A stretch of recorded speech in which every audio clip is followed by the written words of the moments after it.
Parliament's Presidency Oversight Committee hits early turbulence amid political pressure. South Africa's newly established parliamentary committee tasked with overseeing the presidency has stumbled at its very first hurdle, even as opposition parties intensify pressure for urgent accountability of President Cyril Ramaphosa and his executive office.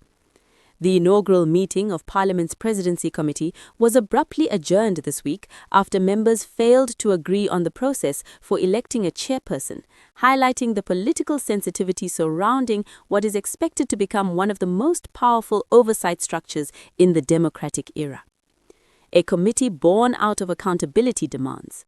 The Presidency Committee was approved by Parliament in December 2025 following years of calls from opposition parties and recommendations from the Zondo Commission, which underscored the need for stronger scrutiny of executive power concentrated in the presidency. Until now, the President and Deputy President, Paul Mashatile, have not been subject to routine parliamentary oversight beyond oral and written questions. The Director General in the Presidency also does not appear before any portfolio committee. That is set to change. Once fully constituted, the new committee will have the authority to oversee the Presidency's budget, administration, and policy coordination, and to summon designated ministers for accountability briefings. First meeting ends without a chairperson. However, the committee's first sitting ended in deadlock. Proceedings were halted after disagreements emerged over the nomination and election of a chairperson. Action SA's Athol Trollip requested a postponement at the outset, saying the meeting had been convened at short notice and parties needed time to caucus. After a brief adjournment, 3 candidates were nominated.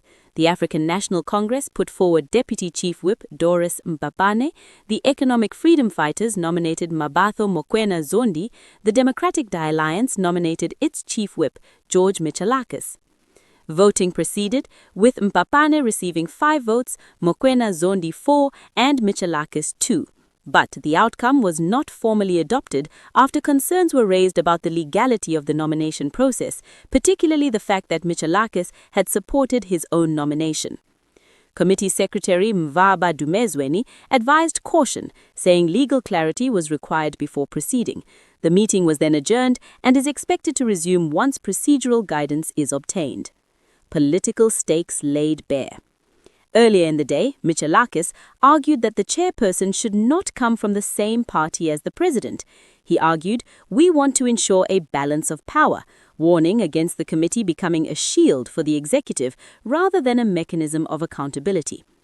The ANC, meanwhile, has maintained that the committee must function within parliamentary rules and respect proportional representation. The committee will consist of 11 permanent members and 5 alternates.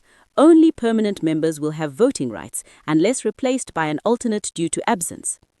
EFF demands urgency and warns against delays. As the procedural deadlock unfolded, the EFF intensified its call for the committee to be fully established without further delay. EFF MP Natasha Ntlangwini said Parliament could not afford another year without proper oversight of the presidency. Ntlangwini said that parties had been asked to submit nominees, but the process needed to be finalized so the committee could begin its work. Speaker urged compliance. National Assembly Speaker Doko Didiza confirmed that the decision to establish the committee had already been taken and that Parliament was now in the implementation phase. She urged all parties to submit their nominations promptly, warning that delays were undermining Parliament's own resolutions.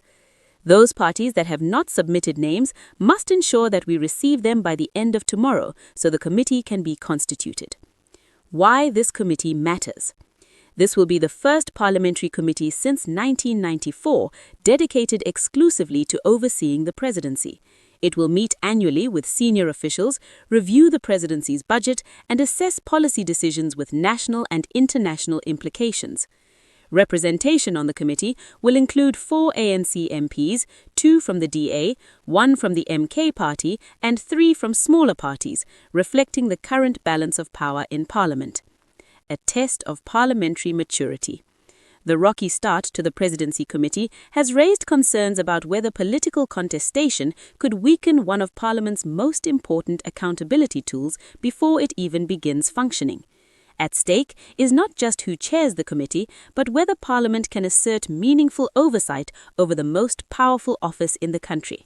As lawmakers prepare to reconvene later this week, South Africans will be watching closely to see whether the committee can move beyond procedural disputes and begin the work it was created to do, holding the presidency to account in a democracy that has long demanded stronger executive oversight.